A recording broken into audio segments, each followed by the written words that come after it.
the Wi-Fi's act up today. But I think we're good. I think we are good.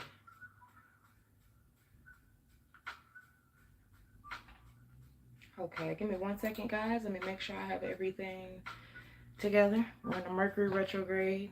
I ain't got time. Okay. Also, sometimes it takes the bots and trolls a couple minutes, and so just let them do their thing so I can get them out of here.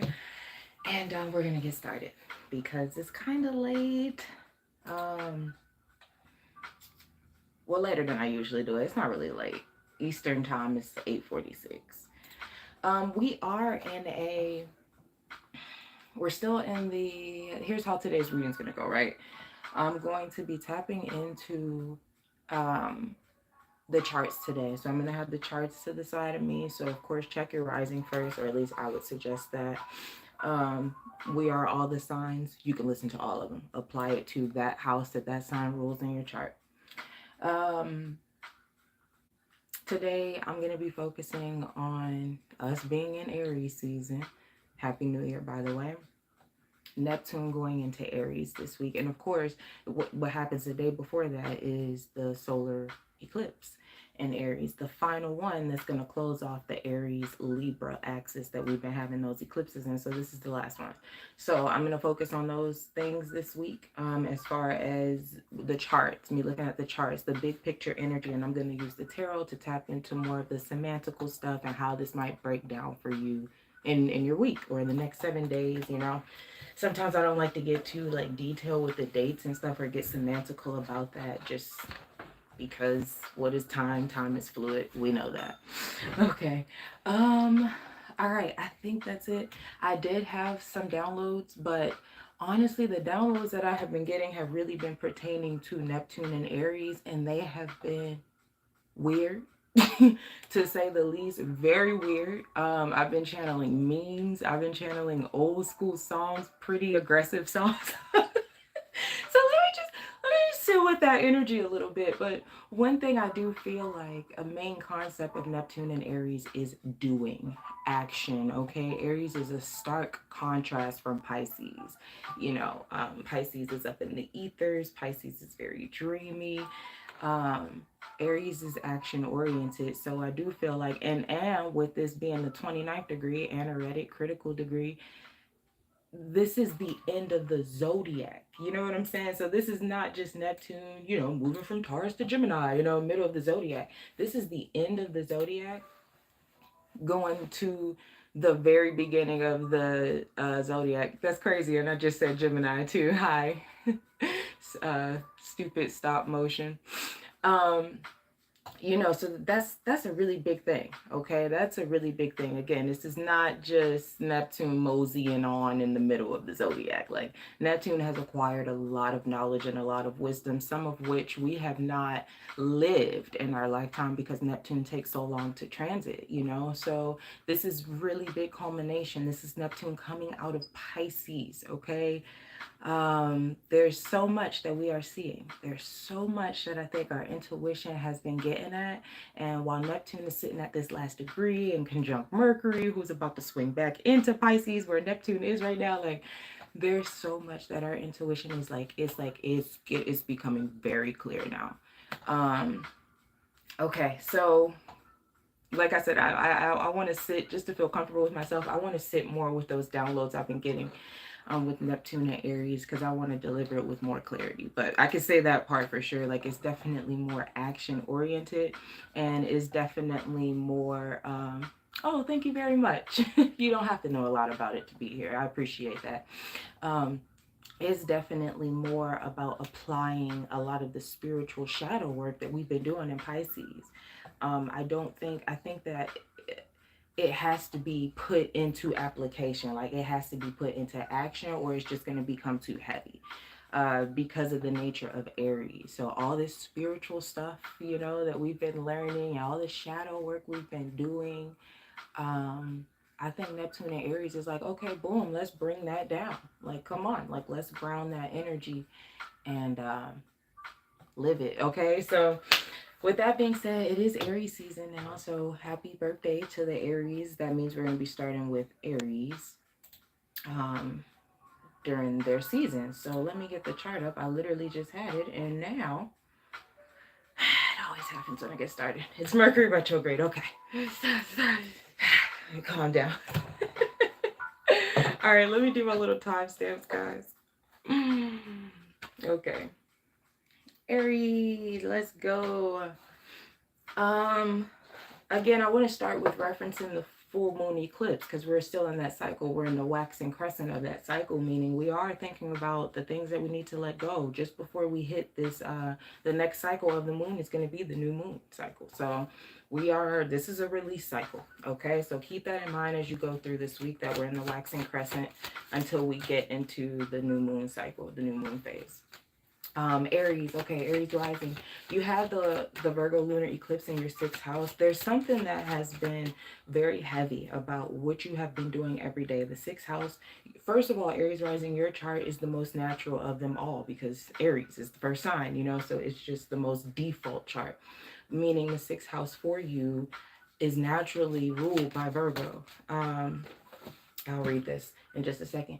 But you just had the full moon there eclipsing out or showing you where you need to eclipse out something in the 6th house. Something that's been heavy, something that's been taxing on your health, something about your routine, something about your everyday habits. This could be connected to work for some of you.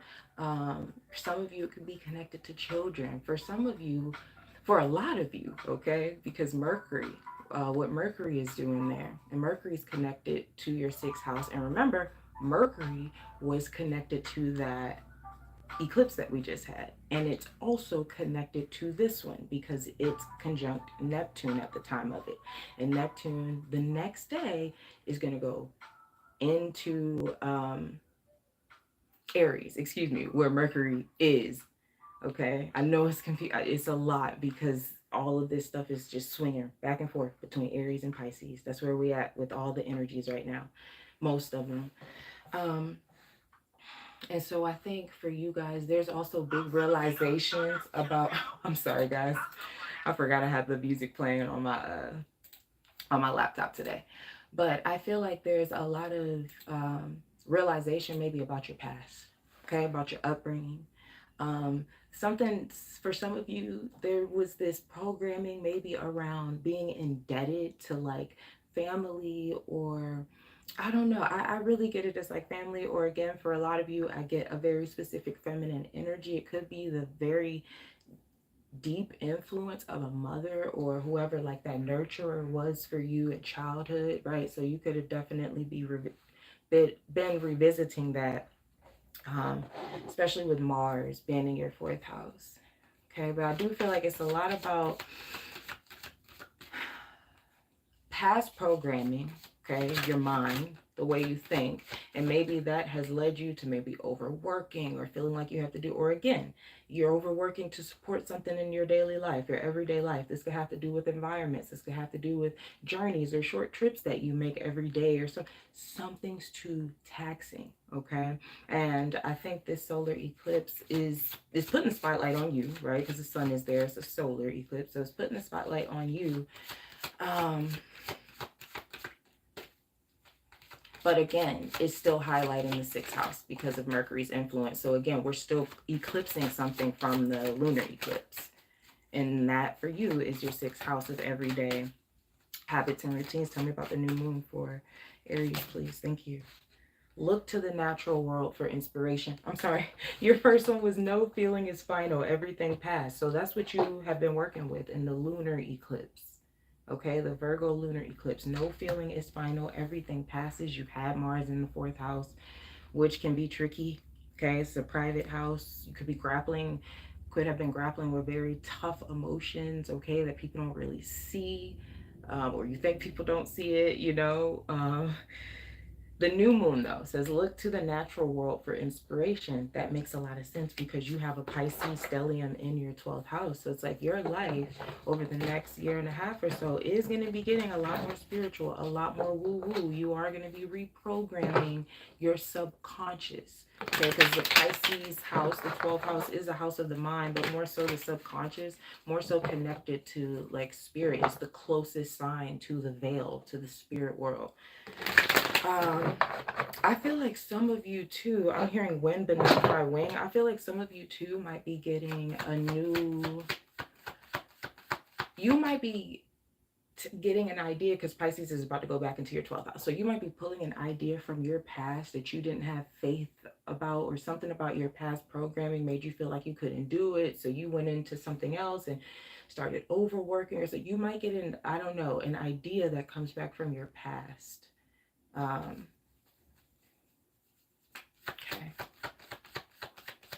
I wonder if it's something you used to do too.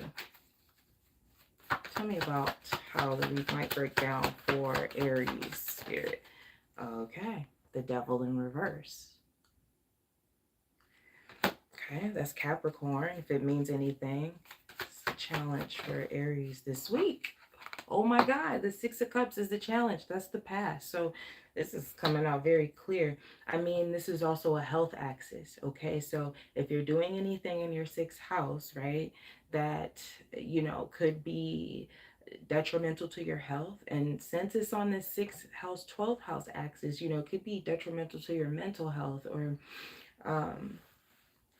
like your spiritual well-being or something like that.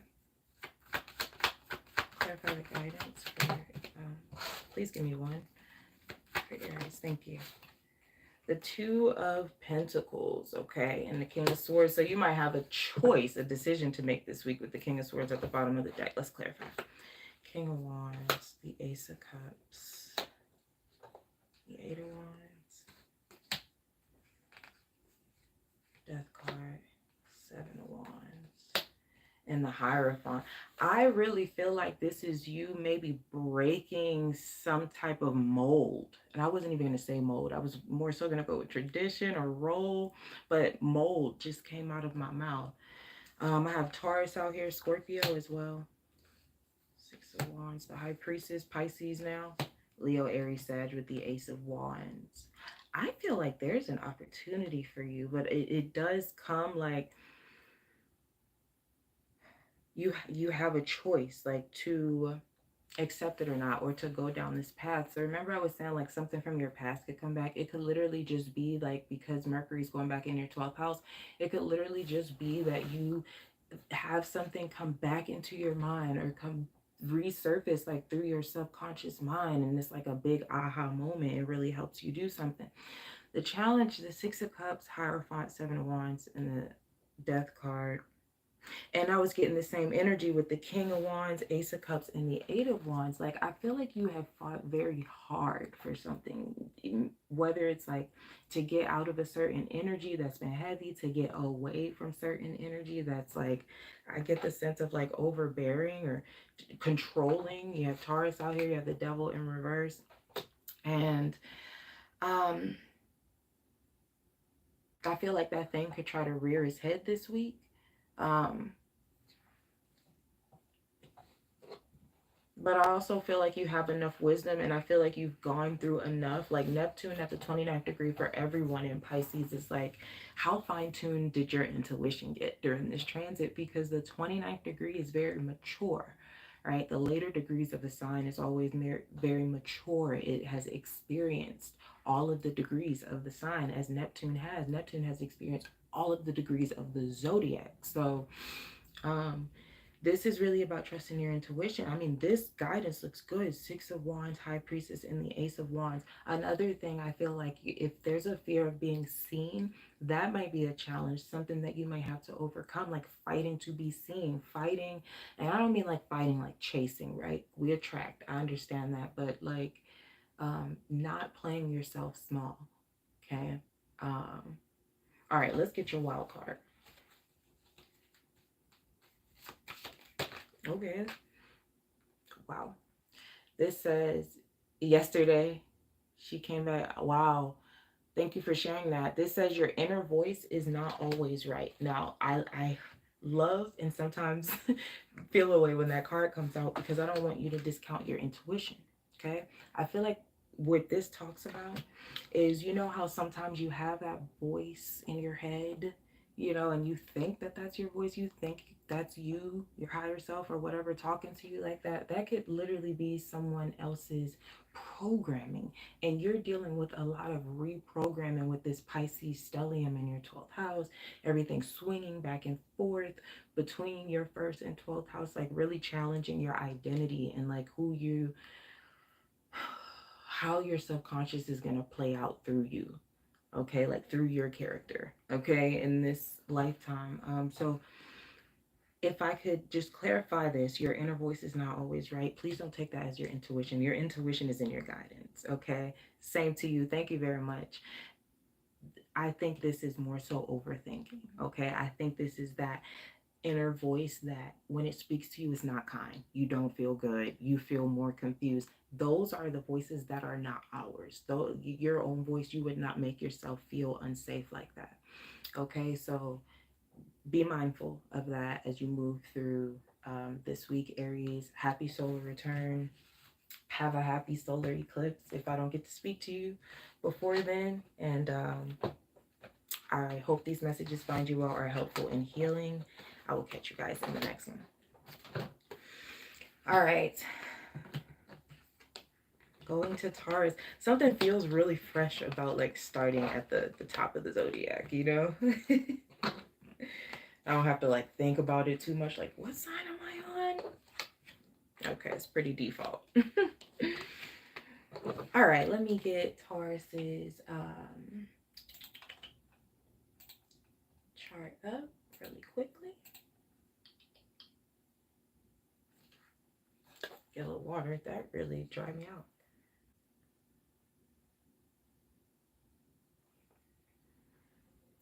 Okay, ooh, let me get my timestamp. Almost forgot.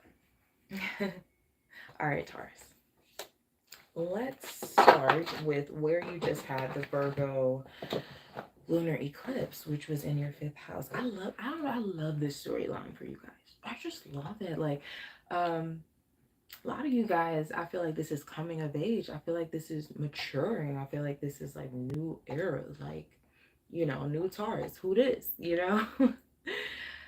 And I say that because you had the eclipse in your 5th house, you know.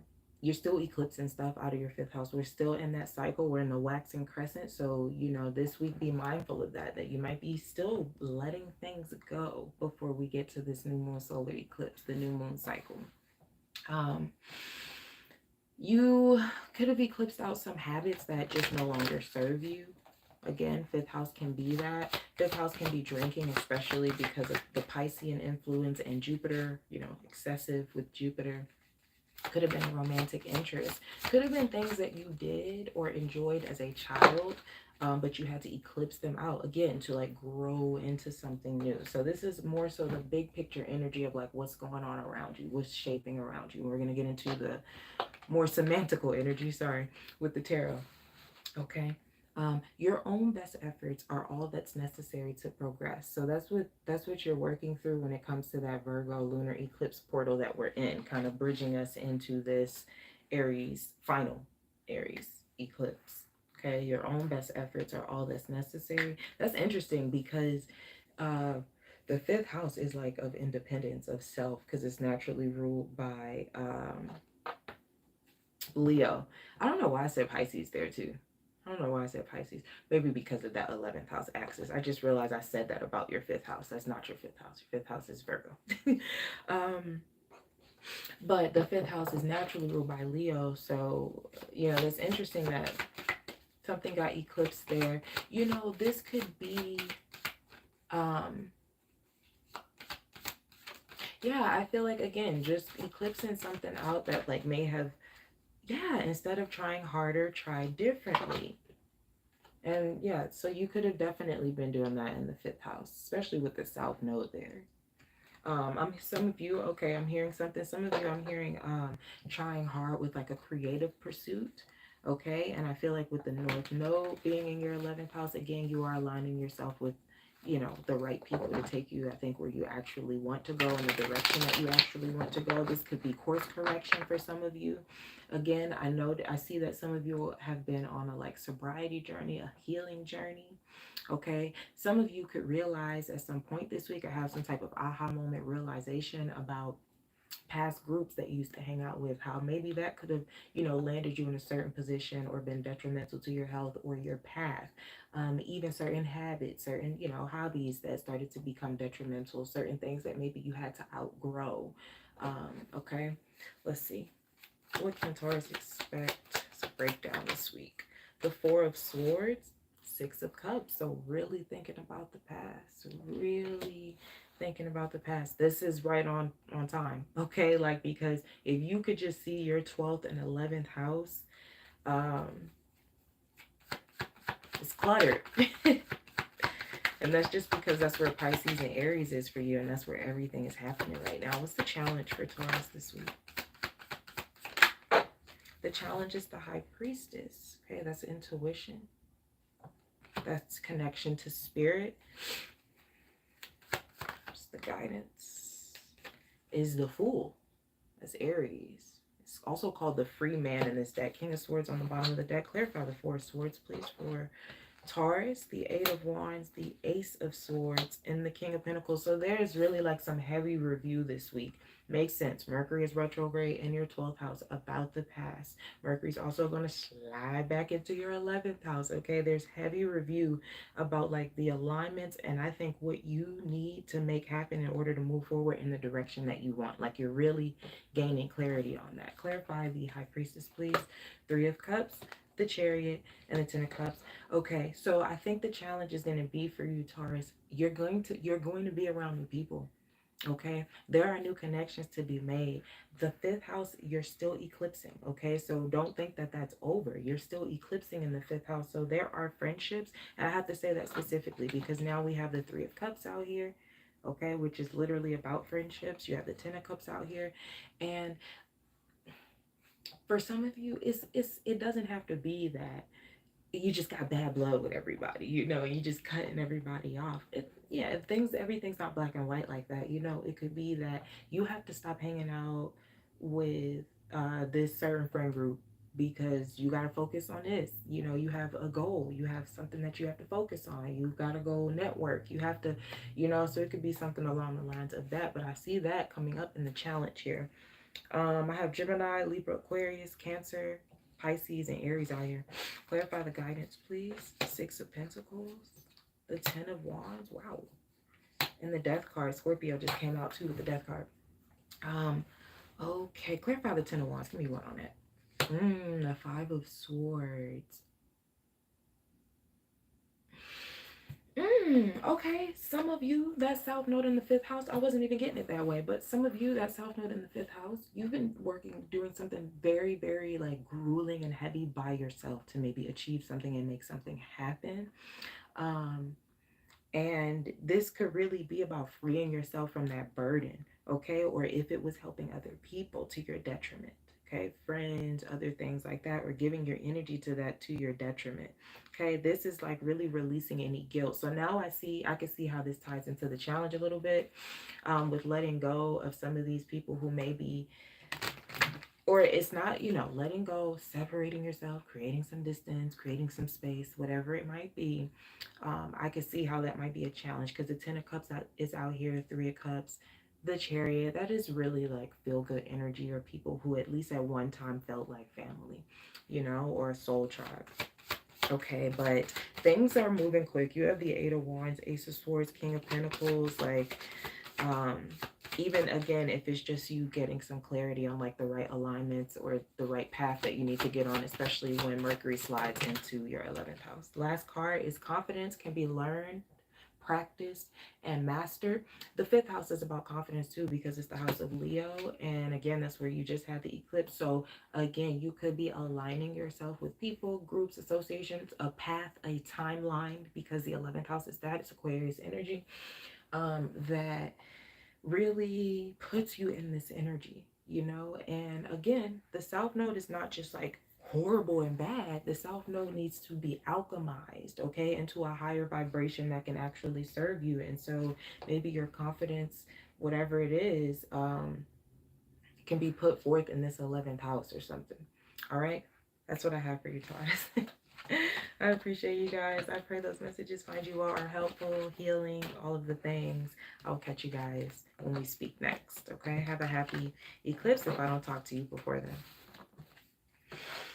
All right. Oh my gosh. I forgot all about my music. This is why I can't. Like, literally. I'm like, wait a minute. I have music going. Oh my gosh. All right. I'm about to hit Gemini.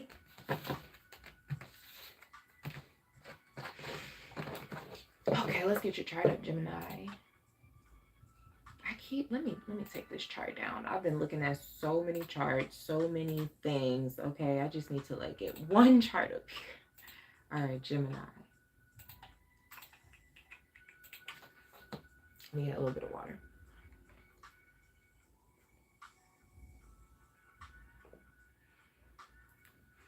All right, Gemini.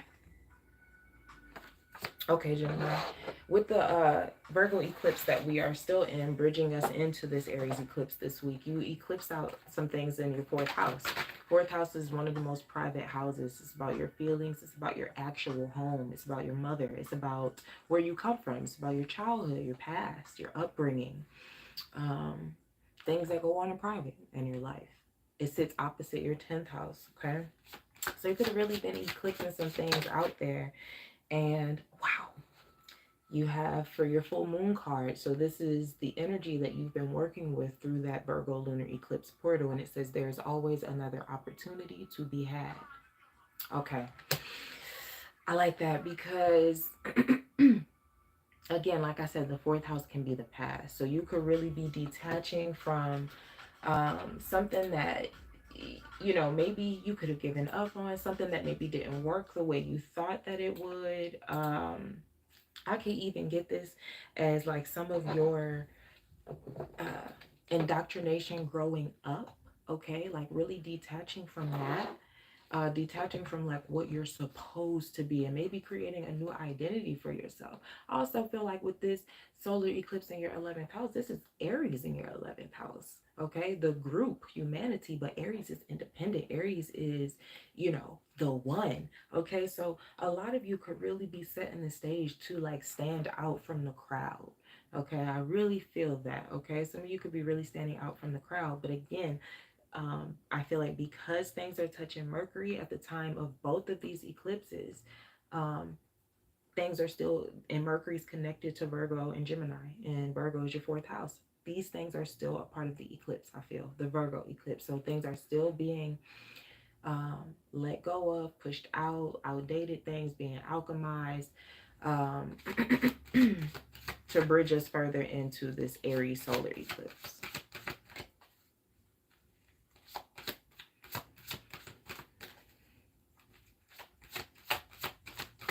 Tell me what the new moon is going to be about for Geminis, please. Okay, we'll take the one that flipped over. And that is, give your creativity the space it needs to flourish. Oh my God, I love that. I heard individual, okay? And so yes, that south node in the 4th house, there could be traditions. I'm hearing family, okay? So for a lot of you, there is some type of family aspect here that you are breaking away from, breaking free from. Ooh, okay, they're saying rebelling. Some of you rebelling, okay? Maybe, you know, it's that intense. Okay, I can see that. Mars in your 2nd house, really building your self-worth. Some of you, this is also going to be setting the stage, just bigger picture as this eclipse plays out, the solar eclipse that we're having this week. This could really help change how you're seen in online communities, okay? Because your 3rd and 11th house are connected to this eclipse. What's happening for Gemini as a breakdown this week? So I'm going to get into more of the semantics, okay, and how this big picture energy can break down into the week for you. Maybe, okay? Okay, you have Judgment. That's Scorpio, if it means anything, okay? Decisions. What's the challenge here for Gemini this week? A challenge they need to be aware of this week. The Knight of Swords. Ooh, okay. And the Free Man. Oh, they all get all that yapping. That's what I heard. All that yapping. Okay. And again, Mercury is connected to your 4th house where that eclipse just happened. There could be a lot of yapping, okay, from the same people. I heard the same tribe. That sounds very cultish, but that's the vibe that I'm getting. So oh, okay. There could be something of a religious nature for some of you, are breaking free from some type of religious indoctrination. I'm really just getting that intuitively. So, you know, please just take it if it resonates. What's the guidance here? The 5 of Cups came out kind of sideways. I'm going to go ahead and leave it that way. Ace of Wands on the bottom of the deck. Okay, I feel like I know why that came out sideways. Now, I feel like something might be a little bit bittersweet. Okay, help me deliver that. As you are still eclipsing out things in your 4th house, there is this heaviness surrounding perfectionism that's eclipsing out with this, you know, Virgo being in your 4th house. And so don't be surprised if you feel shame or guilt or afraid to actually like go for something away from whatever these people are in the 4th house, whatever that heaviness is in your 4th house. Don't get afraid or scared off by shame or guilt. You're still eclipsing that off of you, you know.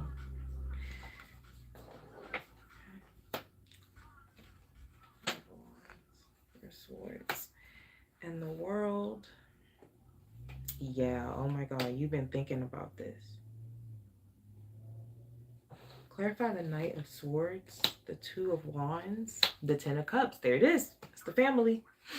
And the 5 of Pentacles here. So I feel like you are used to maybe having people like try to control you, try to tell you what to do, try to steer you in certain ways or something like that, in certain directions. Okay, I feel like you definitely might be rocking the boat this week. Okay, this is Aries we're talking about at the end of the day. Like, Aries is not a punk, okay? Clarify the High Priestess. Excuse me, the High Priestess is clarifying the 5 of Cups, the 7 of Pentacles. Ooh, and Temperance, I love that. I have Scorpio, Pisces, and Sagittarius out here, if that means anything.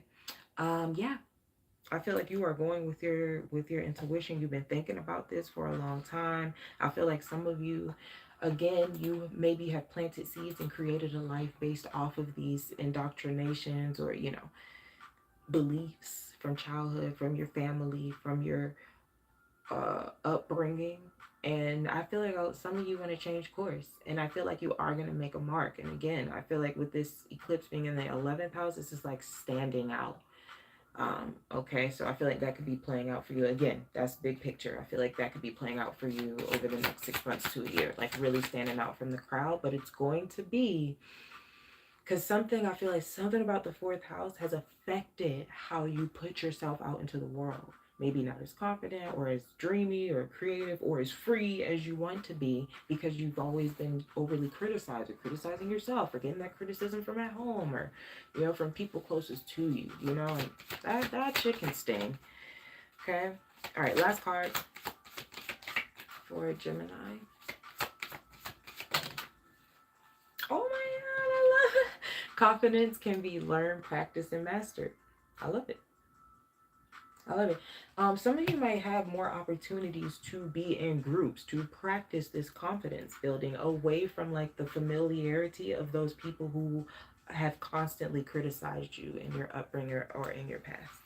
Okay, that's what I have for you, Gemini. I appreciate you guys. I pray those messages find you well, are helpful, and healing. Catch you the next time we speak. Have a great solar eclipse if I don't see you before then. Try to just throw them in random places and shuffle them up. Give me 1 second. Let me see something.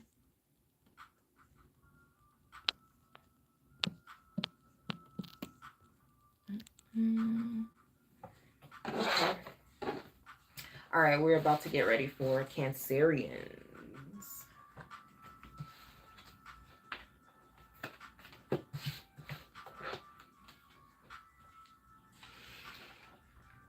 Let me get your chart up real quick.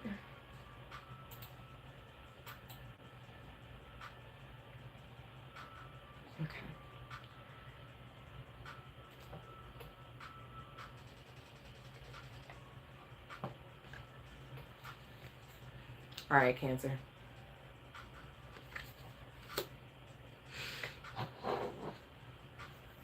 Okay, Cancerians. I'm already hearing building faith. Okay, I feel like that's a process you've been in already. Okay. With the stellium in your 9th house, but you just had the eclipse in your 3rd house. So again, I feel like this is eclipsing out small-mindedness, being closed-minded maybe. This might be eclipsing out, I really feel like a lack of faith from overthinking, being too critical of yourself, not having enough faith in something, because you have the stellium in your 9th house, and then you have another stellium in your 10th house of confidence, of how you're seen. Okay, so a lot of you could be thinking about that too, how you have come off. There could also be, I'm hearing the word regret. Makes sense. Okay. Gemini is connected to your 12th house. Okay. There could be regret about the past or where you feel like you should be. I feel that could come up for you at the time of the eclipse, just being that your 10th house is highlighted and is connected to your 2nd house of like your worth and like the things that you have built for yourself. Okay. So just be mindful that that might come up. What you're working through. Okay, so this is the full moon card from the lunar eclipse we just had in Virgo. We're still in that cycle until we reach the new moon phase. Okay, we're still in the waxing crescent, so we're still releasing from the eclipse. Okay, it says seek joy in the pattern of every day. So that's the cycle that you're working in. Okay, and again, this could be about having more faith in your everyday life. I'm hearing trivial, right? So not being so boggled down by trivial things, or you know what, that I know I can say that for myself. Like a lot of times when I'm tripping over small things or trivial things, it really boils down to me having a lack of faith in something, or a lack of faith that something's gonna work out, or so again, it just keeps kind of going back to that. Now your new moon card, let's get your new moon card, Cancerians.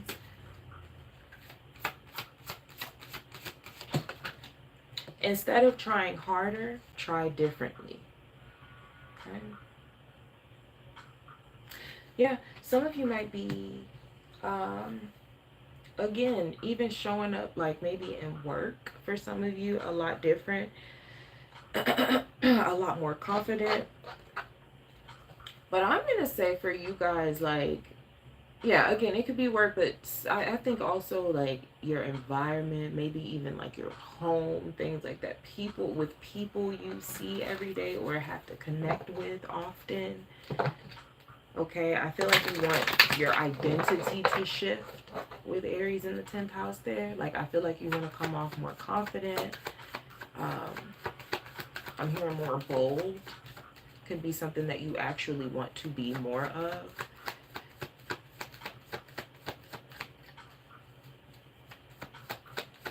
Okay, I'm going to see with the tarot how this energy might break down throughout the week. A little bit more semantical. Okay, you have the 6 of Cups and the 2 of Wands. That's the regret, right? Okay, or the thinking about the past. I'm hearing the shoulda, coulda, wouldas. Okay, I'm hearing it compassionately. Yeah, 6 of Pentacles. Okay, I'm hearing like I could have did this. I could have been there. What's the challenge? The Star in reverse and the 10 of Pentacles. Ooh, I heard why can't you? Why can't you? That 9th house stellium, the faith. I can't. Spirit is calling it out, okay? And the 10 of Pentacles, might I add, is where we had the eclipse. That's the 3rd decan of Virgo, 10 of Pentacles. That's the previous eclipse we just had. Yep, and the King of Cups. So there is some deep emotion around that.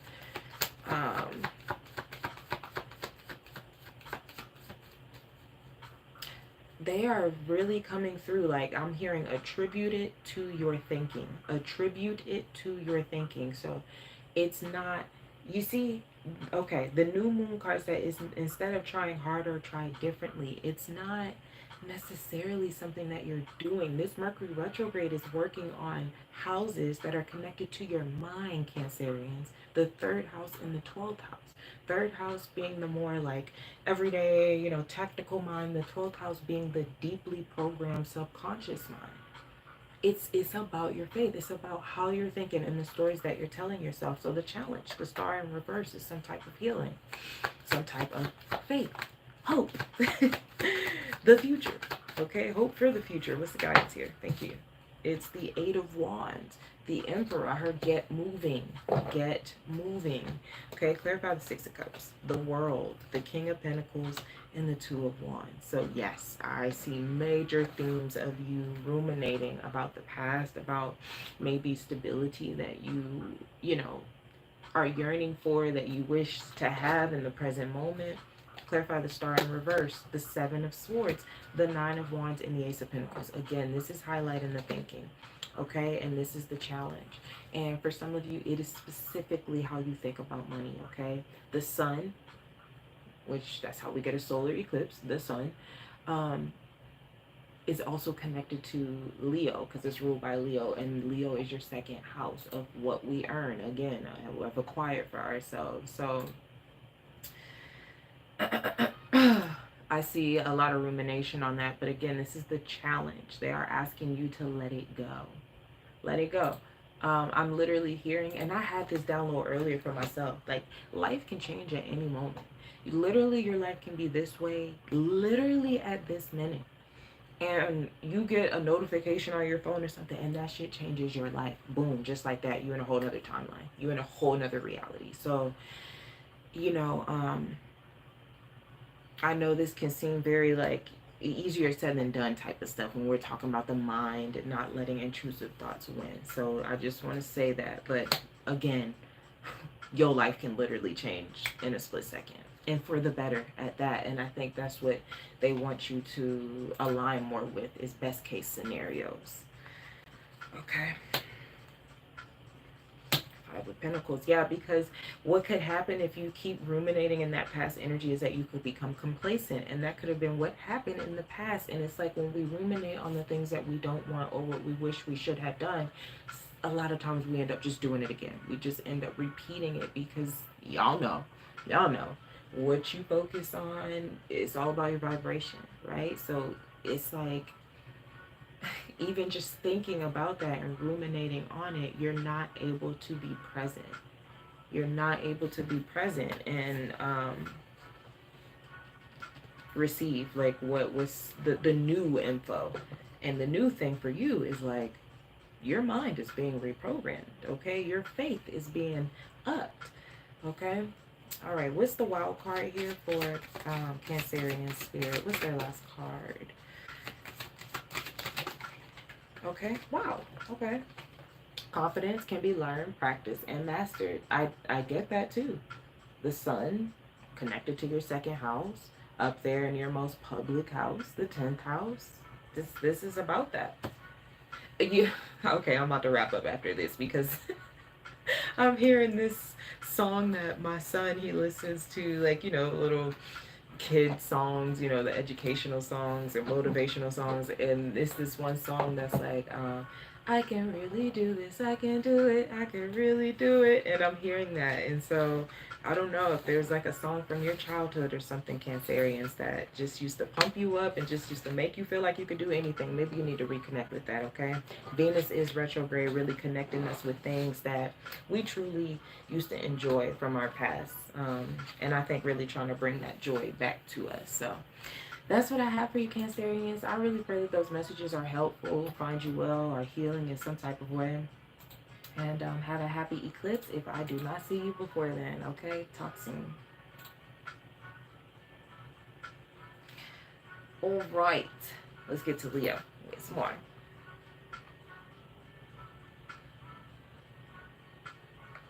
Leo, I like this story for you too because you have the Virgo lunar eclipse in your second house, right? And we're still in that cycle. We're still in that cycle. It's bridging us to this Aries solar eclipse. Right now, we're in the waxing crescent of that cycle. We are still letting things go.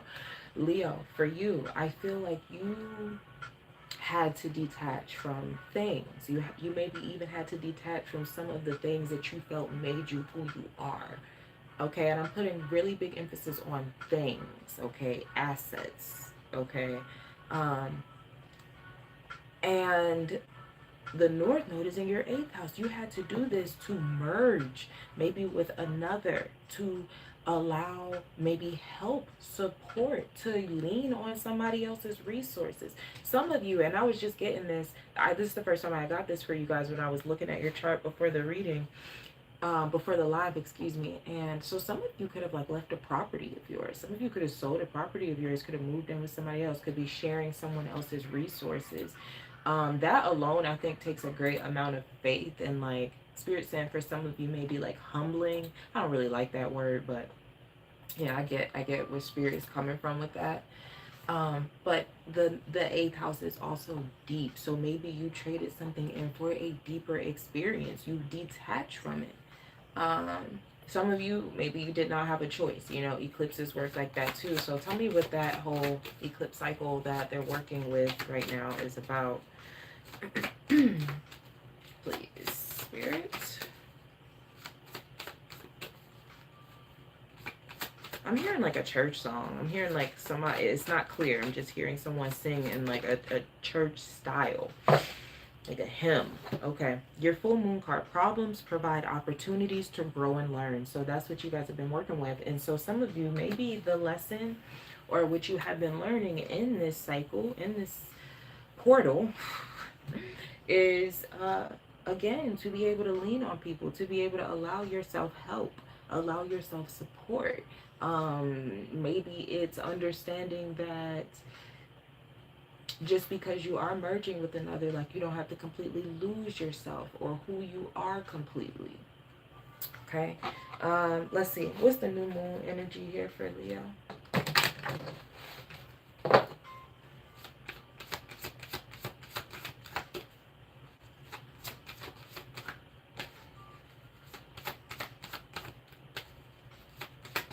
I'm hearing, I thought I wanted to go a certain way. So some of you like literally, yeah. Some of you literally like are changing paths, changing faiths and philosophy, deepening your faith, deepening your, I don't know, belief. Maybe tapping into some higher education. That would make sense too with that South Node in the 2nd house. You would be leaning on somebody else's resources. Like, you know, you're going off to school, you're you know, something like that. Your new moon card, old habits that no longer serve need reviewing. Okay, some of you, they said very specifically it's about spending. Okay, I mean, we can't really escape the financial part of it for you guys, just because the North Node, South Node is on your money house. It's your 8th house and your 2nd house. So I mean, you know, we're going to be talking about that for you guys for about the next year and a half. Okay. Okay, we're going to get into the tarot and break down how this big picture energy could, you know, kind of break down into your week. Okay, 7 of Pentacles in reverse. Listen, I heard investment gone wrong. Okay, so that could be something is still, I'm hearing is still wrapping up, and the world is on the bottom of the deck. The 7 of Pentacles in reverse is, okay, 7 of Pentacles upright, right? It's something that you have invested in. You might be thinking, okay, do I continue with this, or how do I grow this even more? In reverse, I feel like that is clearly read as a bad investment. Now, that doesn't have to be something like literal, like, you know, investing in stocks or something like that. It could be like, again, the things that you thought made you who you are. Okay, yeah, the world, the star. What's the challenge here for Leo this week? The 9 of Cups and the Ace of Wands. Okay, that's Leo, Aries, Sag. What's the guidance here for Leo? It's the Magician. There's Gemini and Virgo. And that's connected to Mercury. Mercury is retrograde. 2 of Swords on the bottom of the deck. Okay. Decisions for you too.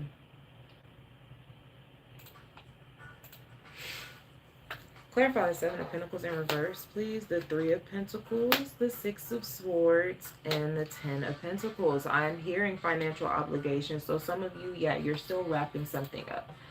I'm hearing some of you, you're still closing something out. This could be about a contract or something like that. Okay, walking away from it. And I actually feel like this is positive. The Ten of Pentacles is upright, you know. Some of you might be leaning on family more. It's your 4th house. Scorpio. Hierophant. Ooh, and the 4 of Pentacles. There is a challenge, seriously, about letting go of what you think makes you who you are, or what you think gives you worth and value. Okay, I'm hearing, let me show you something. Okay, maybe that's from the universe. I don't know. Okay, I'm hearing, let me show you something. Okay, clarify the Magician, please. The 6 of Wands. The Lovers. Listen, that's a partnership in the Knight of Pentacles here. Yeah. And again, remember the full moon energy that you're working with. Problems provide opportunities to grow and learn. So there was something that, you know, could have presented itself as a problem at the time of that lunar eclipse, but there was a solution, you know, like waiting. And I feel like for some of you, this is definitely another person. The Lovers here. The Magician. Clarify. Yeah. And the 2 of Pentacles presenting you with a choice, an option. Okay. The 6 of Wands. Clarify that real quick. The 9 of Wands. Don't let your pride get you caught up. Okay. I know I'm talking to Leo. All right. Your pride is a beautiful thing, but don't let it stop you from being helped, you know, from someone who really wants to help you. All right, because I see that. I can see that happening. All right. What's your wild card for Leo, Spirit? Press pause to reflect on what you've learned. And with that, Spirit is giving me a channel message with that, saying that even if this is, so for example, say you have to move in with someone, this is very temporary. This is very temporary. I'm hearing meant to slow you down. Meant to slow you down. Okay? So that's what I have for you, Leo. I pray that those messages are helpful, find you well, or healing in some type of way. If I don't see you before the eclipse, have a good one, okay? I pray that it's a good one. Okay. I didn't do Leo's time card. Good God. Okay. I can't wait till I start streaming from that from OBS again. I'm just not about to start it up during a Mercury retrograde. I'm not doing it. I'm not doing it. Every time. Every time I have started something new technologically, like dealing with technology, it messed up, and I look and I'm like, we're in a Mercury retrograde. Like, that's why. Speaking of Mercury, I'm going to Virgo. Okay. Right? Okay, yes, I'm going to Virgo. I'm like, am I? Virgo. Let's go.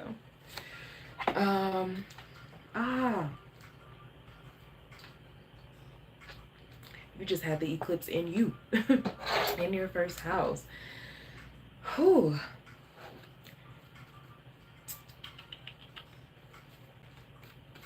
I feel like you're rethinking a lot, right? Because Mercury is connected to you. Mercury is retrograde, and it was connected to this past eclipse. It will be connected to the solar eclipse coming up. I feel like it's you who's rethinking things.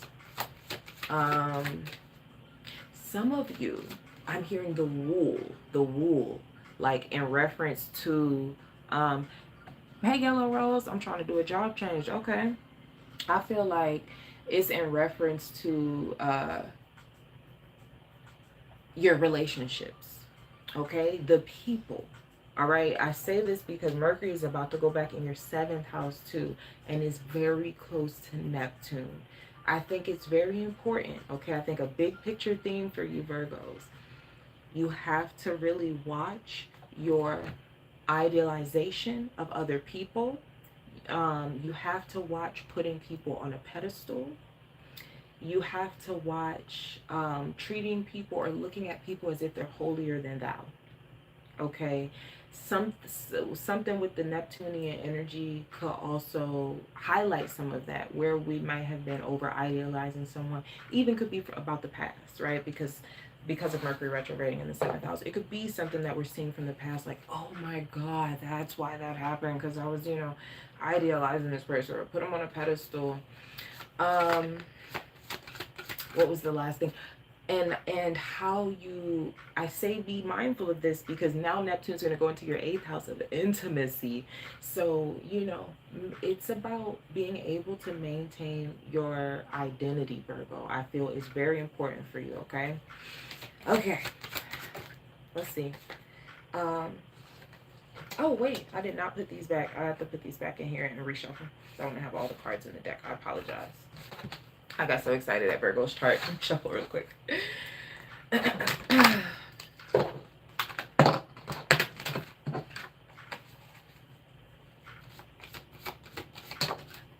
Okay, now also Mercury is connected to your 10th house, Virgo. Okay, so there is kind of this rethinking about your relationships in relation to like your job or your status or trying to get where you gotta go.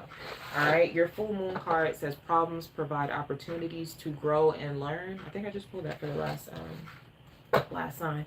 So yeah, something about the eclipse that we just had in Virgo, which was in you, okay, could have really brought up something again that could have been considered a problem or some type of like altercation, or again it could have something to do, could have had something to do with seeing something, okay, finally seeing something about your relationship. 7th house can also be about contracts. So remember, this doesn't just have to be about romantic relationships and romantic partners. This is wisdom moving forward, okay? There's something that is culminating as far as wisdom when it comes to dealing with other people, okay? Whether it be people telling you that you're going to get this, and, oh yeah, you're going to get big money, or you're going to get... Okay, there's big lessons around that during this time. Okay, what's the new moon about for Virgo?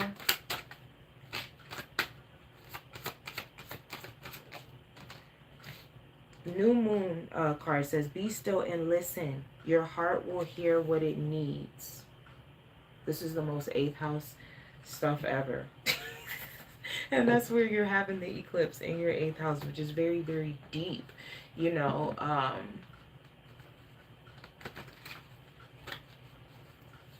yeah.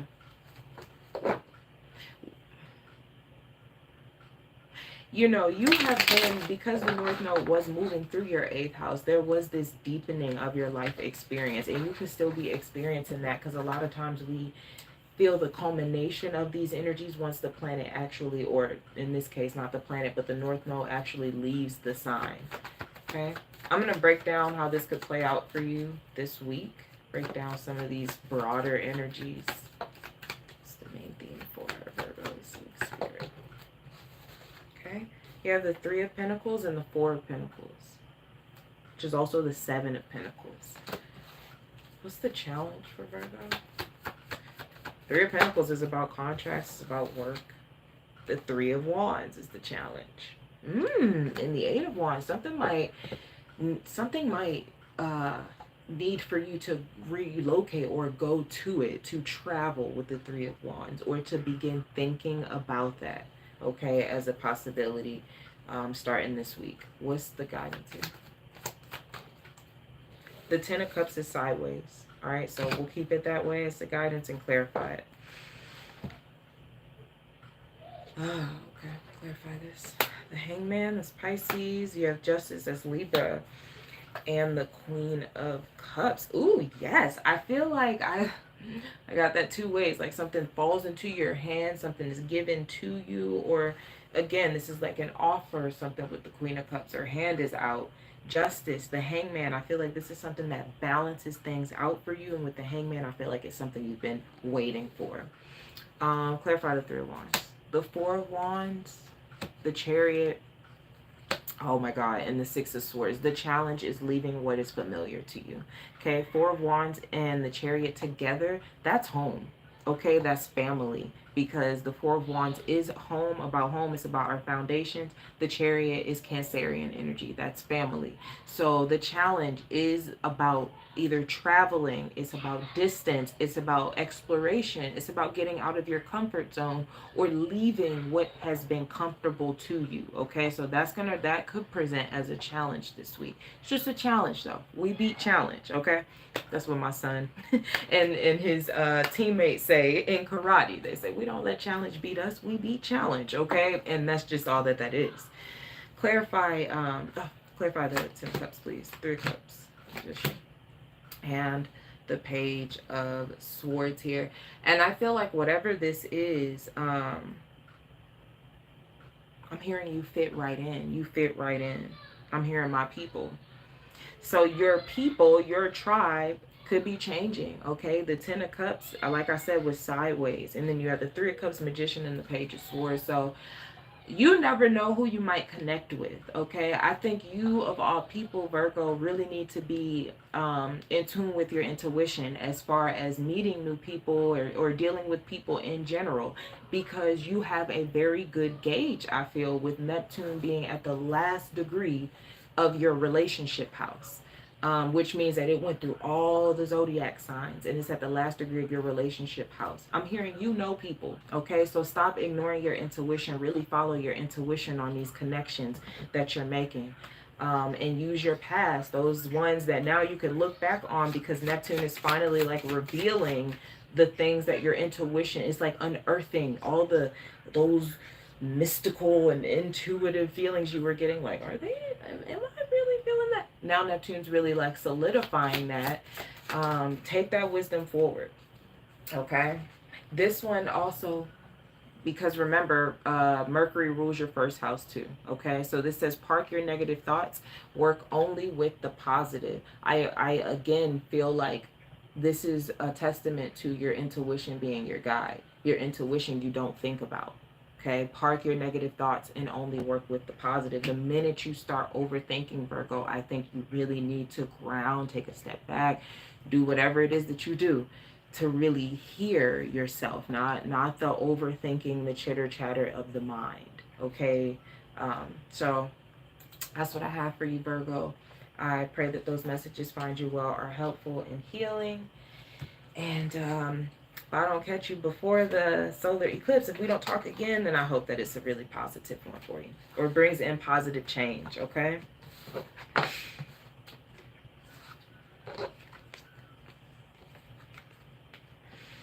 Okay, we're going to go ahead and get to Libra. Is this okay? Make sure it's upright.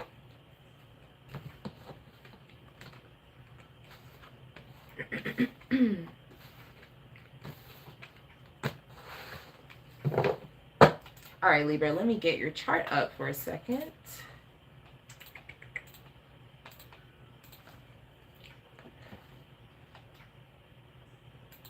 Okay.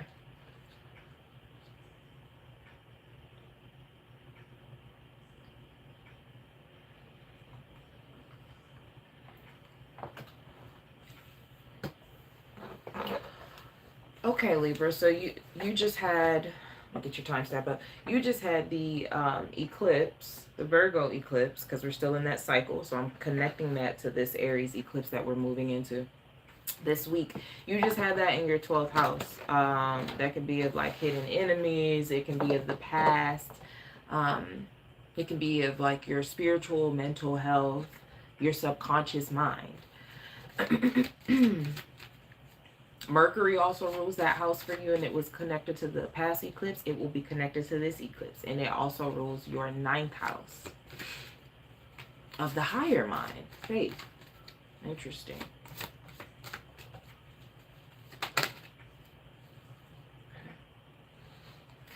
Okay, so the full moon for you was about when you step outside your comfort zone, progress is made. For some, okay, this is your 7th house where the eclipse is happening. So it's definitely about relationships, and the sun is connected to the 11th house, which is also about relationships for you. This could be about work, co-workers, something like that. There could be new relationships that are forming. There could be, honestly, things from the past that come up.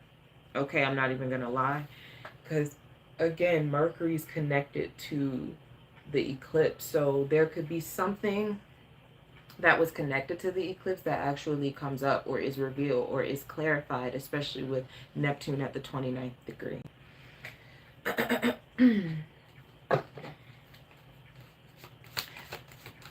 For some of you, that could be of the legal nature, okay? Because the 9th house can represent that as well as the 12th house. Okay? The new moon says every day is a new beginning. I love that card for you. Every day is a new beginning. So yeah, something that is revealed though could change the climate of one of your relationships or some of your relationships or how you relate to people or how they relate to you.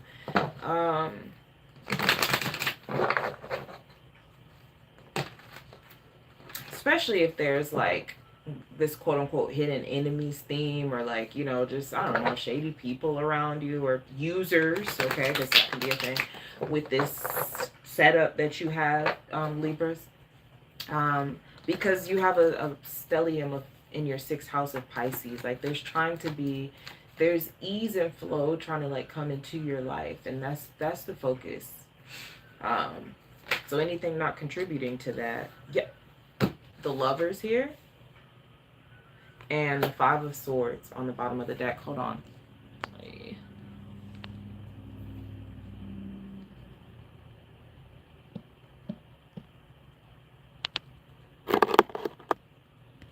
Okay, sorry about that, guys. The Lovers and the 5 of Swords here.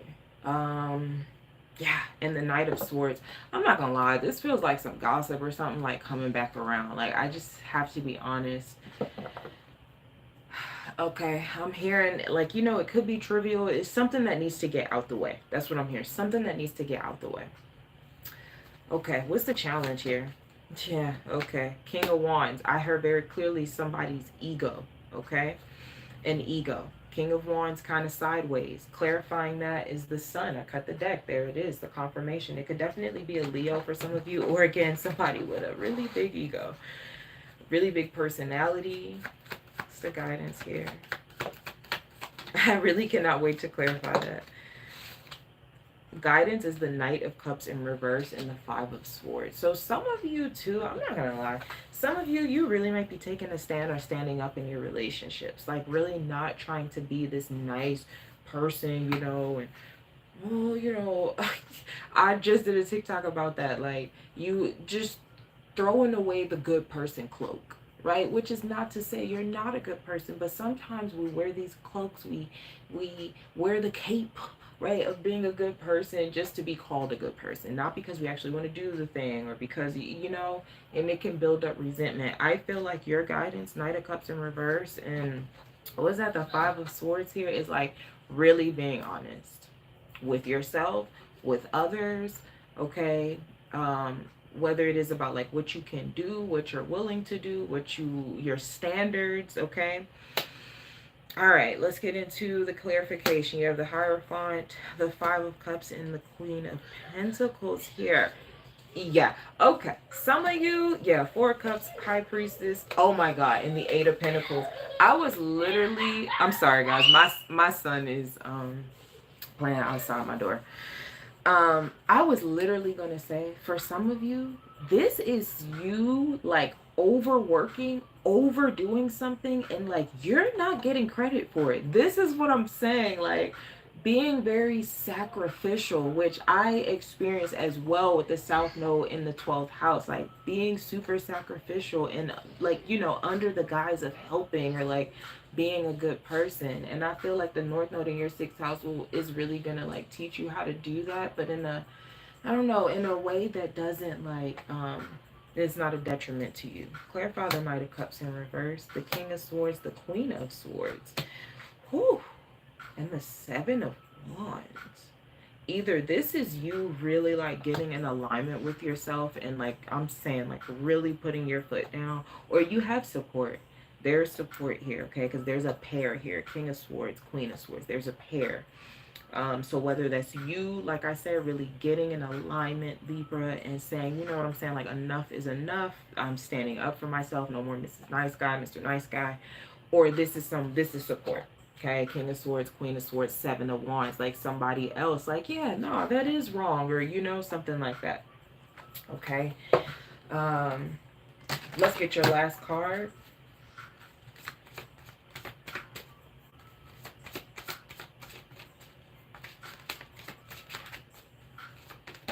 Okay.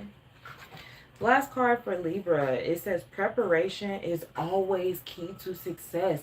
Why do I feel like, remember I said you might have been doing something for someone and they've been wanting, I mean, but you're not there, you're not getting the credit, which means like somebody else is, probably this person with a big ego. For some of you, it's like a lot of this has been preparing you maybe for your own success. Okay. Yeah. Yep. You got Mercury is connected to your ninth house too. And it could be something about like, I don't know how to connect. Some of you, it could be like, if you're online, it could be about like how to connect with broader audiences, or like how to expand or something like that. But outside of some connections that you've been in. Maybe some of them have actually been stifling or like low key working against you. Thanks for the likes, guys. I appreciate it. Okay. So that's what I have for you, my Libras. Hey, Nikki. Thank you for stopping through. I pray that those messages find you well, Libra. I pray that they're helpful, healing. If I don't get to talk to you again before the solar eclipse, have a beautiful one. And we will be talking soon. Okay. All right. That was Libra. We're going to go ahead and get ready for Scorpio.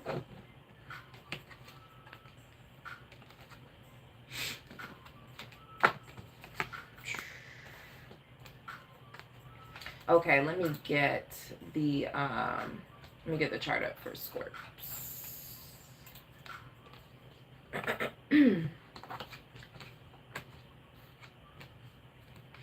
Okay.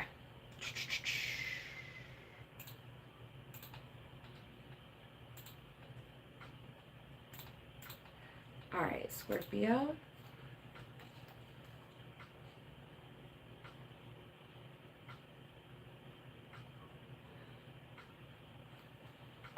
Okay. Why am I hearing that, Scorpio? I'm hearing, I want it that way.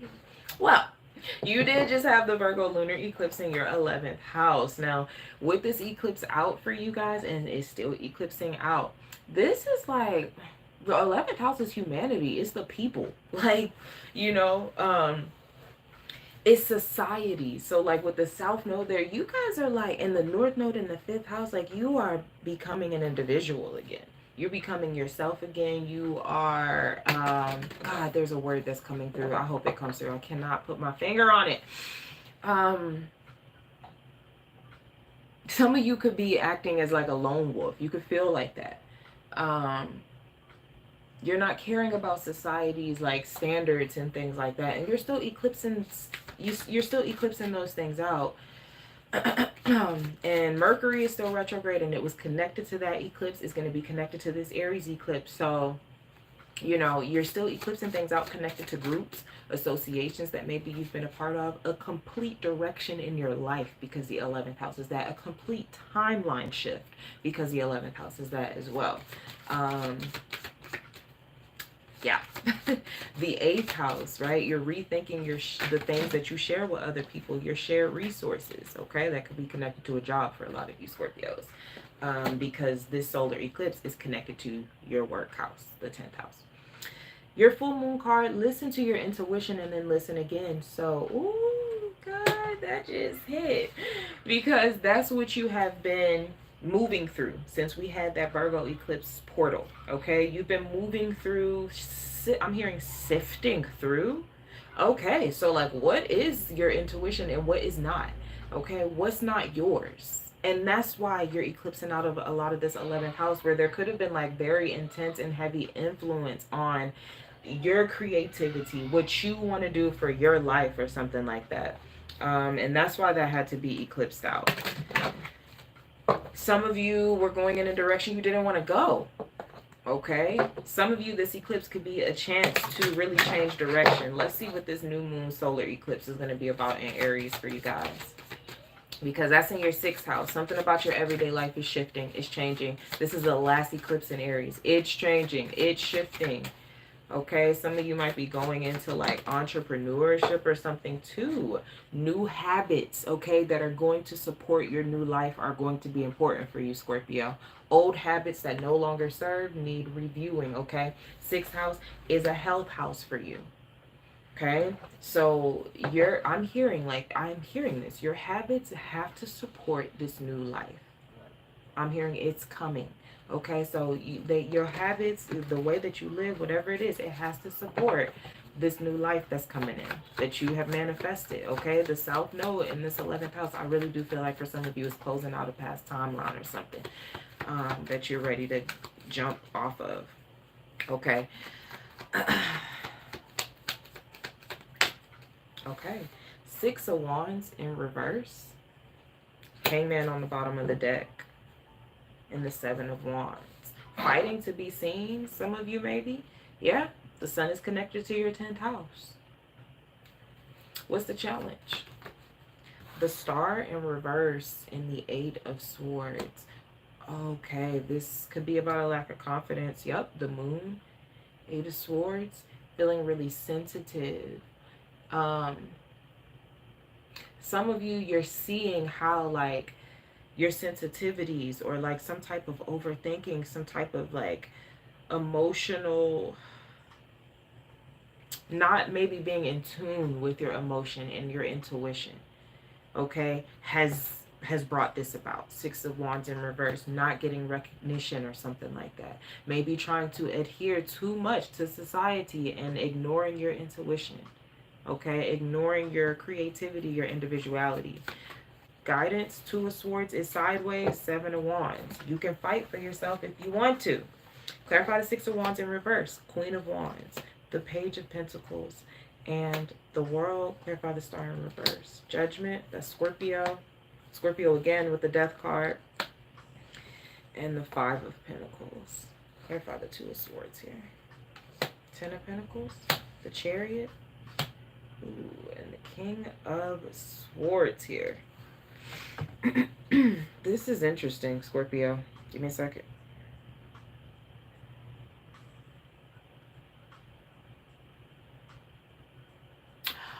I'm hearing she keeps on passing me by.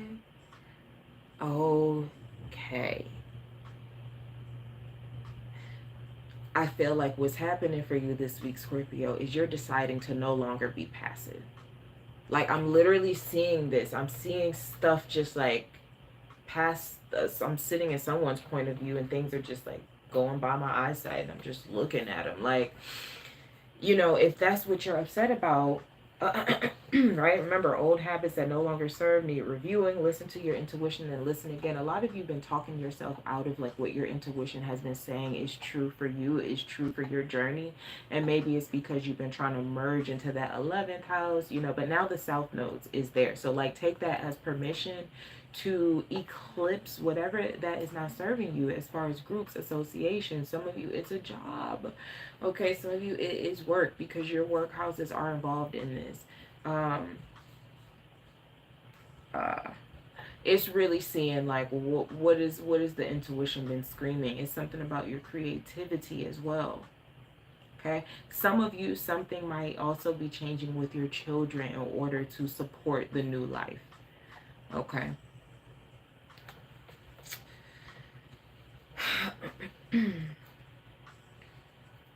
I wanted to clarify again the 5 of Pentacles. The 9 of Cups. Yeah.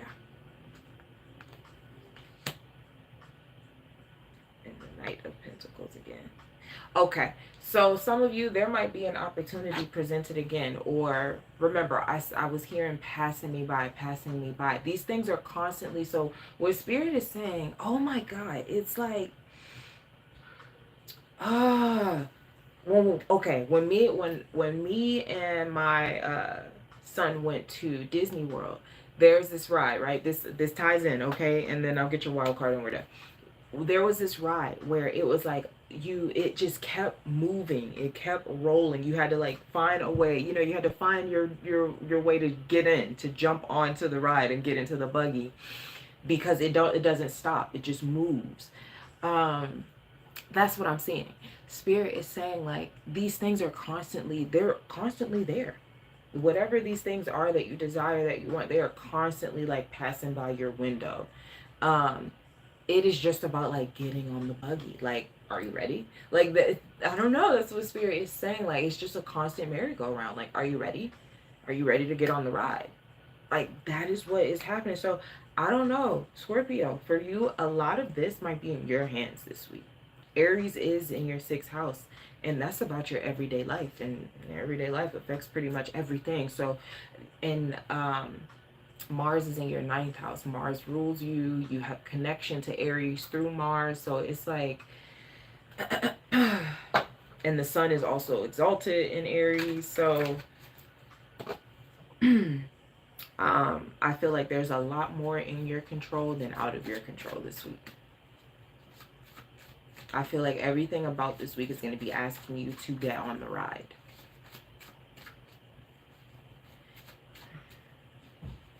And it's like you've missed it before, right? Because I got the analogy of passing me by, and it still keeps coming back around. Now, there might be a couple of seats that go by, i.e. lessons, okay? Things you got to go through again so that you're ready to jump on the next time. So, you know. Okay, what's the last card for Scorpio? Whoop, whoop, whoop. Okay, first card to fall on the floor. It says, keep your heart open to unexpected possibilities. That was the last part of that. Some of you might be discouraged, okay, thinking, oh, this has come around time and time again, time and time again. You have no idea, and with you being in a different vibration, how quickly something can take off this time. So don't let, because I feel like with this Knight of Pentacles gave me the energy of someone who's like, oh my God, I did all this work. I don't feel like, you know, again, like I told, who was that? I don't know. It doesn't matter. Life can change in an instant. I got that download earlier today. You could be living in one timeline when you wake up and fall asleep in a completely different timeline, period. Like, life can change just like that quickly. All right, so that's what I have for you, Scorps. I appreciate you. I pray those messages find you well, helpful, and are healing. If I don't see you before the eclipse, have a great one, okay? All right, let's move to Sag.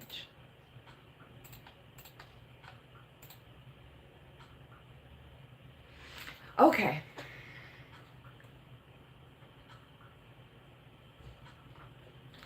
Sag, I feel like you have been moving through, let me get your timestamp. You have been moving through the Virgo lunar eclipse portal. And you have been eclipsing out possibly, you know, something having to do with your status, something having to do, excuse me, with how you are seen, how people view you. Yeah, your relationships, maybe even contracts to work. Some of you, you know, maybe eclipsing out a job or something like that, a career path.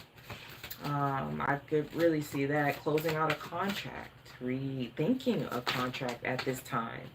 Okay, going back on something.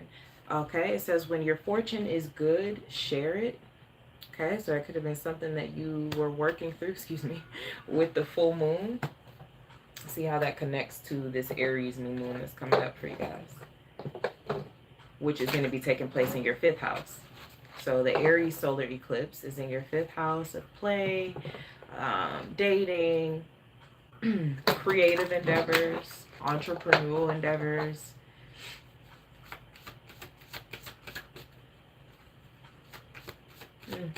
Yeah. So you guys could be eclipsing like a job out to start something new for yourself, to get something going. Some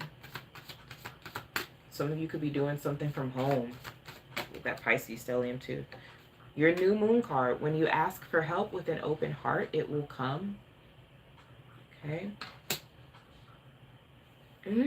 Some of you are giving away, like doing away with this whole, like, I can do it by myself, or taking on a lot of work and stuff like that. And, you know, maybe feeling overworked, drained, or to look a certain way to come off like, you know, you know, I'm on top of my job. You know, I feel like with Virgo in the 10th house, I feel like it comes from a good place, but it is a tinge of perfectionism. And so I feel like some of you guys with this new moon are really going to be taking that cape off, okay? Again, taking that good person cloak off, okay? Because it does not serve anyone if it's hurting you, you know, in some way, shape, or form, okay? Tell me how this energy could break down semantically in the week for Sagittarius, Spirit.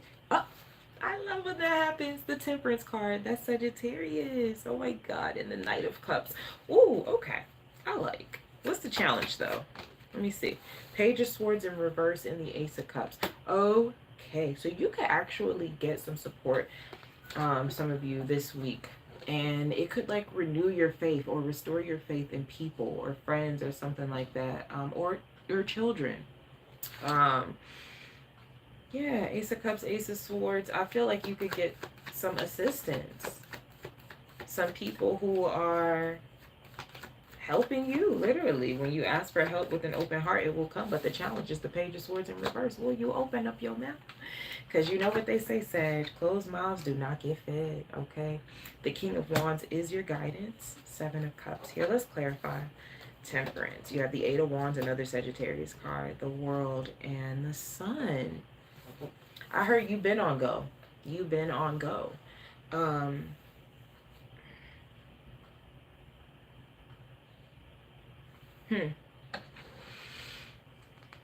I'm hearing a chance to see you in a new light, okay? So some people might see you in a new light. Some people didn't know that you were suffering or that something was too hard or that you were overworked, okay? You have the Empress, excuse me, the Knight of Cups and the Three of Swords. Yes, the challenge is you feeling deserving of help. You feeling deserving of support, okay? I'm hearing of people bringing you gifts for some of you. You not carrying the burden for a job or something like that as well. That could be coming up for you guys. Like I said, a lot of you guys could really be rethinking contracts or certain relationships that you have, or, you know, wanting to pull back in some of them as well.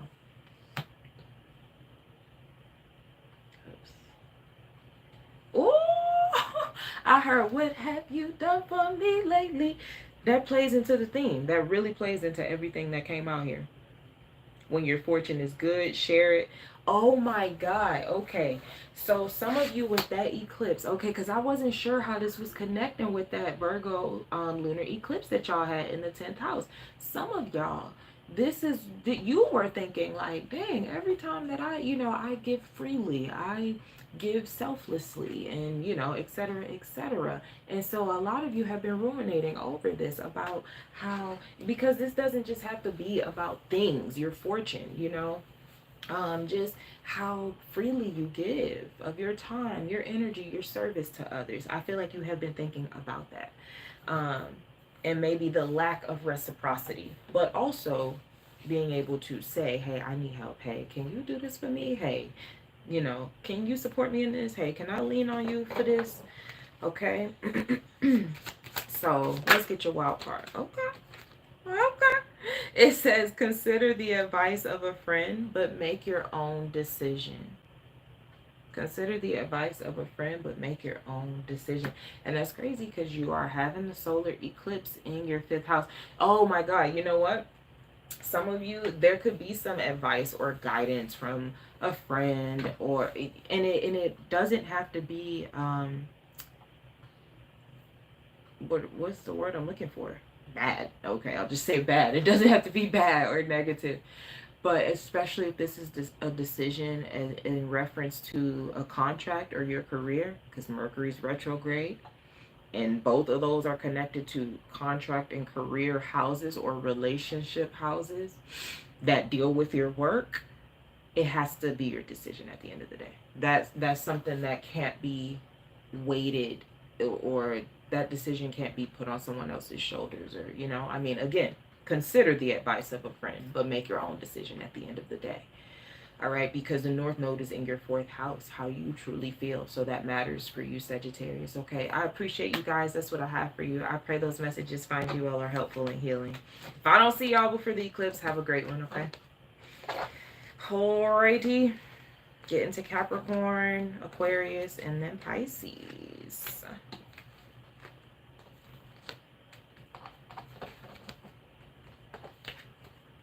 Oh, I'm hearing I don't wanna be without you. Oh, Aaliyah is a fucking Capricorn. That's wild. That's wild. I don't wanna be without you. Aaliyah is a Capricorn, and I literally just channeled that song. That's wild. Okay, speaking of Capricorn and Aaliyah, let's get it, Cappy. All right.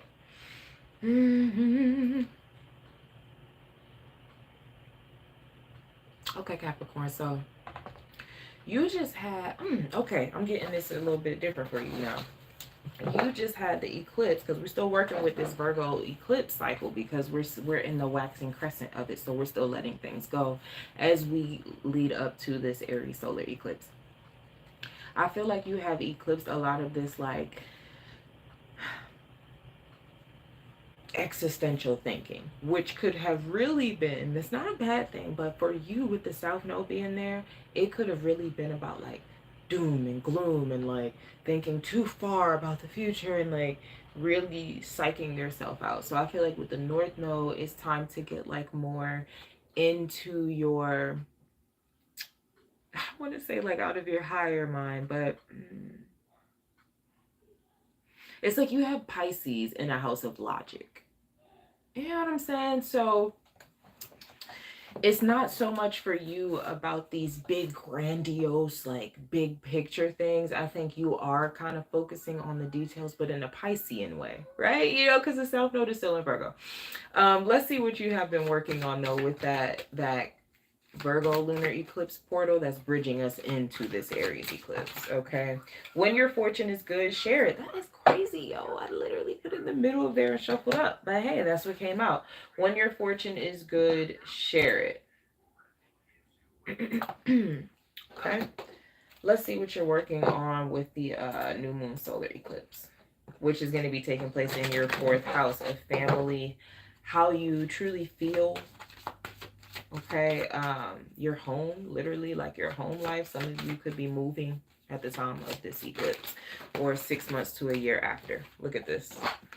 I'm gonna take the one that flipped over, and this is confirmation for your move. Congratulations. It says create space for dreams that inspire your reality. Okay, so some of you, I'm hearing cramped. Okay, some of you could be feeling cramped, could have been feeling cramped. Okay, and so for some of you, this solar eclipse is going to create a bridge for you to have a new place, or a place that feels more aligned with who you truly are, because you've had the North Node in your 4th house the past year and a half. Okay. And your 6th house.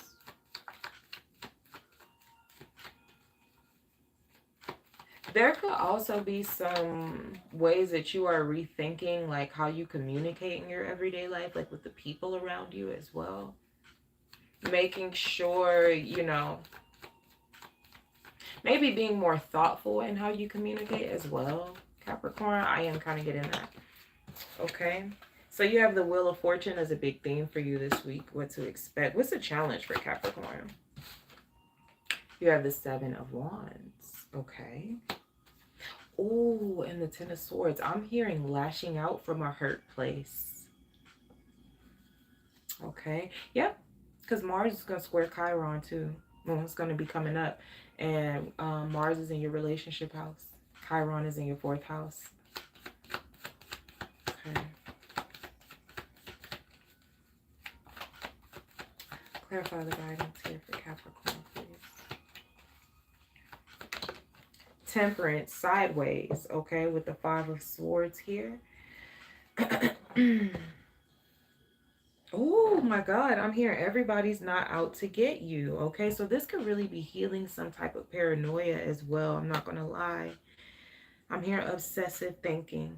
Okay, Libra just came out here with Justice, the Knight of Pentacles, and the Queen of Cups here. Why am I hearing that? Tide is high, but I'm holding on. I'm gonna be your number. The Sun, the Three of Cups. Whew. And the Moon. Okay. Kind of like tranced out there. Ten of Pentacles. The Page of Swords here, and the Ace of Pentacles.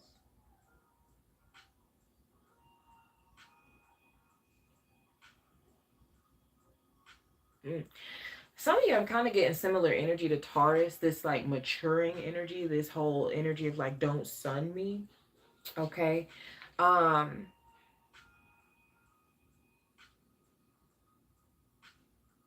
do also feel like there's a big, like, there could be a coming of age. Thank you for the likes, guys. I feel like there could be like a coming of age story going on here too, Capricorn. You know what I'm saying? And you don't want people thinking of you as like who you used to be, or like the old Capricorn, or like when you were little Capricorn, you know. I don't know, I'm kind of getting that feel with this week, that there's something like a coming of age for you this week. Now, clear powder moon, the Ten of Wands. Ooh, okay, so there could also be a lot of like, there definitely could have been a lot of like heavy emotions that you've been carrying in that fourth house, whether that be from family, from the past, and things you just kept holding on to. I think with this Mercury retrograde moving from your fourth and then back into your third house of the mind where the North Node is, I think this is really going to help clean this up for you. Oh, and I'm here. I'm here. Uh, Trust issues. I'm hearing that Drake song, Trust Issues. So, yeah, I think this is really clearing the way, giving you a clean slate mentally. Like, I just really feel like that. So I would say watch your reactions this week, because you have Mercury in your fourth house, like the heart of who you are. And the same, you know, where Chiron is a house of, you know, family, people close to you, your home.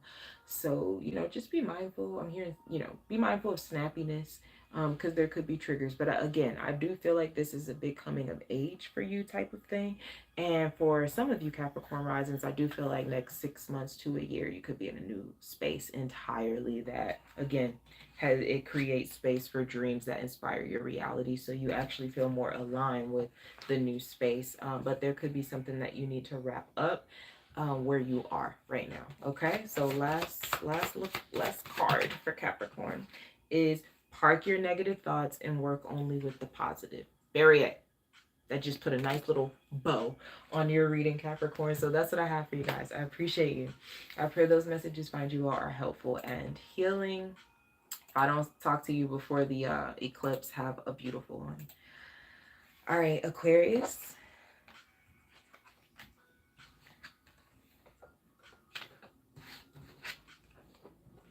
Give me 1 second.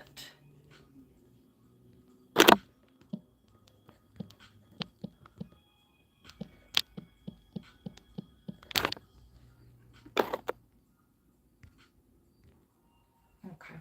Sorry about that, guys.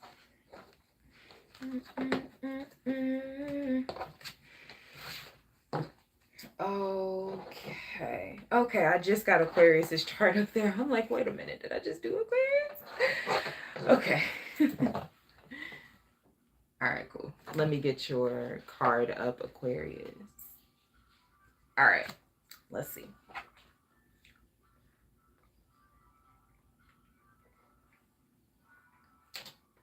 You guys just eclipsed out, and are still eclipsing out, because we're still in that portal of the Virgo lunar eclipse as it bridges us to the Aries solar eclipse. You guys have been eclipsing out something dealing with other people, something you share with another person or other people, something about resources. I do feel like this is in an effort to like help you gain more independence, more self-worth, that's not connected to another person. So you could be eclipsing out codependent relationships, trauma bonded relationships, relationships that have some type of element of control, or like you have to be a certain way to get their resources. You have to be super perfect to get their resources. You have to, you know, be maybe somebody that you're not. You have to lower your worth to be, I don't know, to be in relation with somebody, to share something with someone. So that those could be themes that you guys have been experiencing, thus eclipsing in that house. So tell me about that with the phone.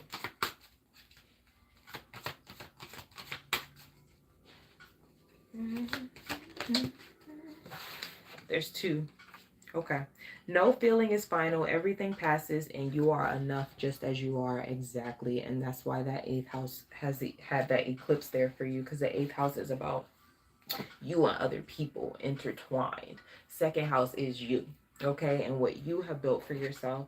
You are enough just as you are. No feeling is final. Everything passes. So, you know, you could really be feeling that you are meant to be more independent, really meant to build your self-worth up.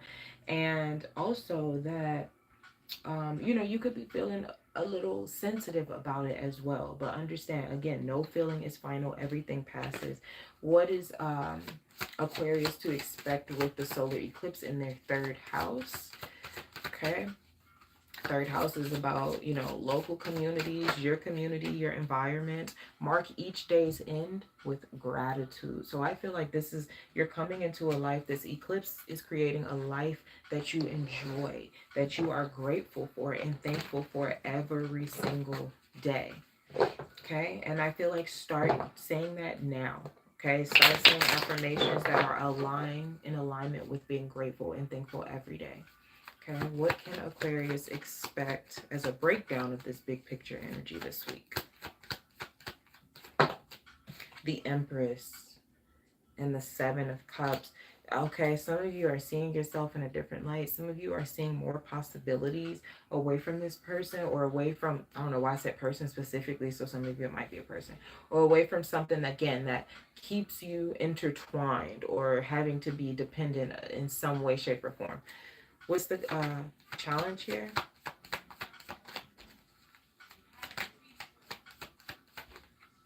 The Ten of Swords, and there's another card, the Four of Swords, which breaks down to the Five of Swords, which is about deception.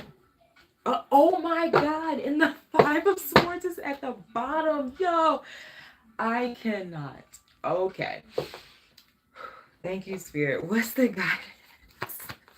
That just had me shook. Oh my God. The guidance is the Four of Wands, Wheel of Fortune on the bottom of the deck. Whew, clarify the Empress. Empress is Taurus and Libra, by the way. The moon is out here. It's Cancer. Listen, King of Swords, the moon, and the Ten of Wands. So yeah, I don't know if somebody was making you feel like a burden or something like that. Four of Cups, the Ace of Wands, and the Knight of Cups. Yeah, I think the challenge literally might be detaching from whatever that experience was, you know, continuing to detach from it, okay? Because with this is an eighth house kind of cutoff. So this is something that, whatever it is, it's like it was deeply intertwined. The eighth house is very deep. It's naturally ruled by Scorpio. I'm hearing submerged. So if you're submerged in something, you know, it takes time to recover from that. Think about being submerged in water for some time, you know, like when somebody is about to drown or something like that, or, you know, is on that verge, like, it takes time to recover. Just because they get out the water, it's not like, oh yeah, okay, I can walk. Like they need time to like regather, recoup. Clarify the Four of Wands. Six of Wands, the Three of Wands, the Three of Cups. Some of you might be going back home, have gone back home for something. Oh my God, Venus is retrograde and Venus rules your fourth house along with your ninth house of travel. So some of you maybe have traveled back to home or something, where maybe there's some genuine support and building you up and showing you attention, or that could be coming, okay? Somewhere moving into a space Where there is genuine support, there are people who are actually building you up, or circumstances that are building you up and not making you feel like a burden, or not making you feel like you have to be something else, or you have to prove your worth or something. It's like your worth is naturally seen. And I think that's why you had to eclipse out that 8th house. There's really something about you recognizing your independence, Aquarius. You have Pluto in your first house, for God's sake. Like, you're about to be powerful. You are powerful, you know, but Pluto moving through your first house, whew.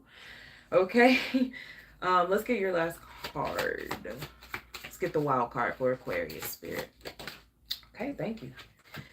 When you listen, stop playing with Spirit, Aquarius. It says when you put yourself center stage, it's easier to see the next step, period. We won't say anything else. Okay, we will not say anything else. Thank you, Spirit, for wrapping up that reading so beautifully. Aquarius, that's what I have for you guys. I pray that those messages find you well, are helpful and healing. If I don't see you guys before the solar eclipse, have a beautiful solar eclipse, Aquarius. All right. Okay, moving on to my last sign for today, Pisceans. You're back in your natural place. Last but certainly not least, because we got way too much going on in Pisces to ignore all the energy that is happening in you guys' sign. So much going on in Pisces. Okay. All right, Pisces, let me get your chart up. I'm sorry, I should have did that before I did the little time, but... Okay. Pisceans, you just had... Let me... We'll parch. Okay, you've been eclipsing out in your house of relationships, contracts, one-on-one relationships, clients, contracts with clients, work, maybe for some of you. But for some of you, a lot of you, this is relationships with people that are close to you, home, because Mercury is connected to your 7th and your 4th house of Gemini, okay? So for some of you, a lot of you, this is about intimate relationships. Your private relationships. So that's what you've been eclipsing out. And the North Node is in your sign, maybe to focus more on yourself. Okay, creating maybe a new identity even for some of you. Okay, wow, you just got 2 full moon cards. A mistake is something to learn from, and there is always another opportunity to be had. Do those 2 cards not go together, or what? A mistake is something to learn from, and there is always another opportunity to be had. So, again, this could very much so, y'all, with that Virgo eclipse, y'all could have definitely been working through some type of mistake in a relationship, or being with someone that you felt like it was a mistake or something like that. Mercury is connected to that 7th house, so you are thinking about that again. You have been rehashing that, it's been in the mind a lot.